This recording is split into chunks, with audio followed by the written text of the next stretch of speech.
Para que a gente entenda melhor, nós partimos do pressuposto de que Deus é o Criador. Quando nós falamos que Deus é o Criador, nós estamos falando da divindade celestial. No texto do Gênesis capítulo 1, nós lemos ali que Elohim criou os céus e a terra e disse: façamos o homem à nossa imagem e semelhança. Então, basicamente, a primeira compreensão de tudo isso é que a divindade criou o ser humano à sua imagem e semelhança. Evidentemente que Deus usa os elementos da terra, o pó, os elementos químicos, e ele forma o boneco e sopra no nariz desse ser o fôlego de vida, o ruá, ou espírito de vida, e esse ser se torna uma alma vivente. Então, um ser humano é uma alma vivente. Quando você lê o livro de Gênesis, você vai encontrar já no primeiro capítulo as 7 grandes bênçãos que Deus outorgou ao ser humano.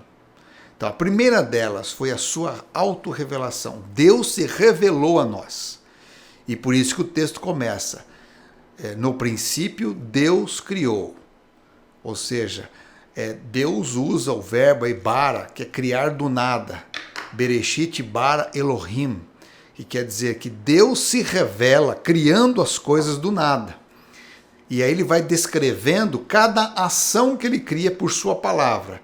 A separação, primeiro ele cria a luz, depois a separação das águas, depois o surgimento da porção seca, depois a criação das plantas, toda a vegetação, das árvores frutíferas, das árvores sombrosas e assim por diante. Depois vai criando o aparecimento do sol, da lua, a divisão de noite e dia, depois ele vai criando os peixes, os répteis, depois os mamíferos e por último o ser humano e o casamento.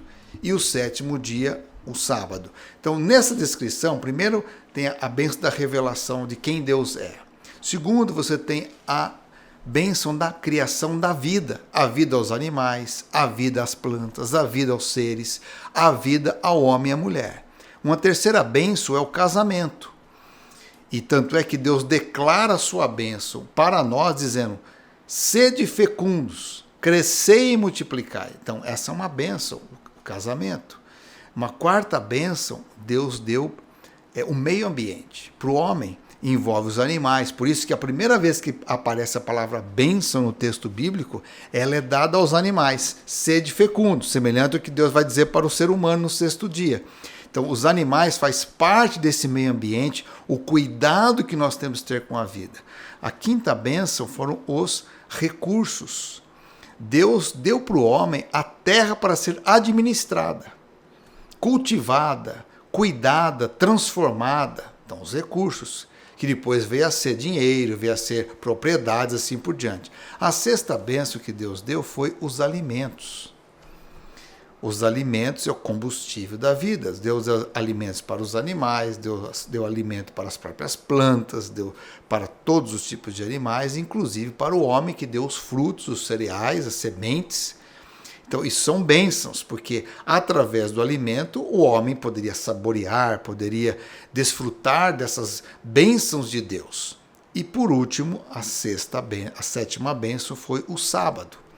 No sábado, Deus diz assim: terminou o Senhor de fazer todas as coisas, e ele descansou, abençoou e santificou. Ou seja, Deus cria o sábado com uma motivação para o homem descansar, e nesse descanso o ser humano vai contemplar as obras que Deus fez, aquilo que ele realizou, como um dia de gratidão e um dia de relacionamento especial com Deus.